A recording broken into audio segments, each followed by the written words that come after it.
Yo, yo, yo, welcome back to the MMA Short Show. As always, your boy, Steven Moustaris. And guys, man, UFC 292, I've already talked about how excited I am about the Sean O'Malley and Aljamain Sterling fight. And, I'm excited to see Zhang Weili fight. I'm excited to see Chris Weidman make his return.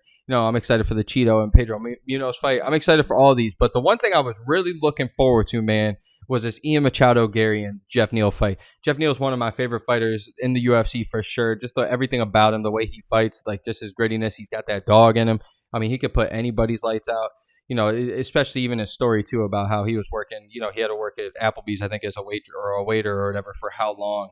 And while he was top 15 in the welterweight division in the UFC, which goes into saying why these guys deserve to get paid way more. But I'm a broken record with that. But still, Geoff Neal has to back out, and now we're left. Ian Machado Garry is going to fight Neil Magny, which is 100% going to be a Ian Machado Garry, walk off KO. That the hype train is going to be even crazier than ever. So, the one thing, it's just upsetting just because we got Geoff Neal. That would have been such an impressive win, especially with Kenan Song, the fight with Ian Garry and Kenan Song, and that we're in March, I think it was, when, Kenan Song was looking actually pretty good in the first two rounds, and Ian was like, looking a little step off.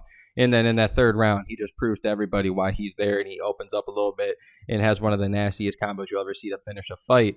And then, of course, just in May there with the Daniel Rodriguez fight, which even I thought, I was like, ooh, Daniel Rodriguez this man's there. He's a veteran of the sport. He's definitely got the experience. I'm like, this guy is no punk. And Ian Garry goes out there and knocks him out within the first 3 minutes. And it's like, okay, now we got something on our hands. And, the one thing I do feel bad about Ian Garry for him, the one thing I do feel really bad for him is, I'm not trying to say he's not genuine in this new shit talking thing that he's been doing and calling himself the future. And, once he heard there's that video of him, finding out that Geoff Neal had to back out due to an injury. And, there's Ian Garry calling him a bitch and a pussy and stuff, which I don't like at all, especially because Geoff Neal's not afraid of anybody. Let's be real here. But, it's just the way he's been talking. It just feels like it's going to be a knockoff version of Conor, no matter what. It's not even their fault, especially, anybody from Ireland. So it's like, the thing that's tough is, like, we saw James Gallagher over at Bellator, and we all knew that, doing all that stuff, talking shit, getting in people's faces and everything. And then, a sidekick to the face later. And here we are, we don't hear from him anymore. And then same with Ian Garry, it's starting to feel a little gimmicky. It's just going to be that way. It's going to feel like a Conor McGregor ripoff because he set the blueprint and he was genuine with what he was doing when he was talking shit and everything. But, here we go. We got Ian Garry calling himself the future. He's already dropped a couple red panty night lines. He's doing all these things. And the more fame he's getting, the more shit he's talking. And, I don't like it personally. But the one thing you can't deny is his fight game is genuine. So it's just, I'm really excited to see him get up there. And, it even reminds me, too, that, like, Jack Della Maddalena and Ian Garry are almost, like, on the same trajectory currently. And, I'm very excited. This welterweight division is getting crazy. Shavkat Rakhmonov's already there. And not to mention, especially for, I'm saying these guys that are coming up more so, because we still got the killers in there, like the Bilals, the Colby, the Usmans, the Edwards.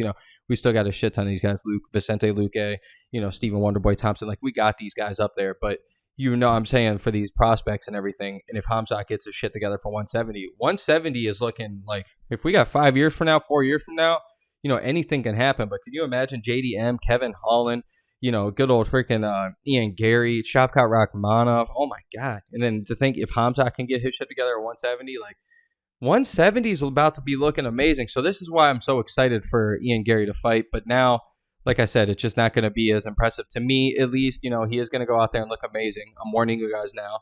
And if he loses, then, man, this was, thank God he didn't fight Geoff Neal, even though MMA math doesn't always add up. But still, this should be a walk in the park. If anybody's going to knock out Neil Magny, it's going to be Ian Machado Garry. So, I'm very excited for it, and I'm just really bummed out that Geoff Neal couldn't make this fight, and hopefully they can get that going. But all I'm saying is Ian Garry's got a lot to prove, especially the more he talks, shit, he's probably going to get a lot of people hating on him, and, he's going to get the people loving him too, especially if he keeps knocking people out. But, it's going to be exciting, and I really need to see him probably fight, a top 8 person now instead, because I know he was supposed to be a top 8 with Geoff Neal, but now it's a top 14 or whatever with Neil Magny, and, with JDM fighting Kevin Holland here pretty soon. It's like, okay, now we got it. These guys are starting to really get these tests, and they're not always looking that great against these up and comers. So it's nice to see him finally get some top tier division stuff. So just sucks that we got to watch fucking Neil Magny and fucking Ian Garry. So, as always, your boy, Stephen Moustaris. Let's go, baby. Let's go.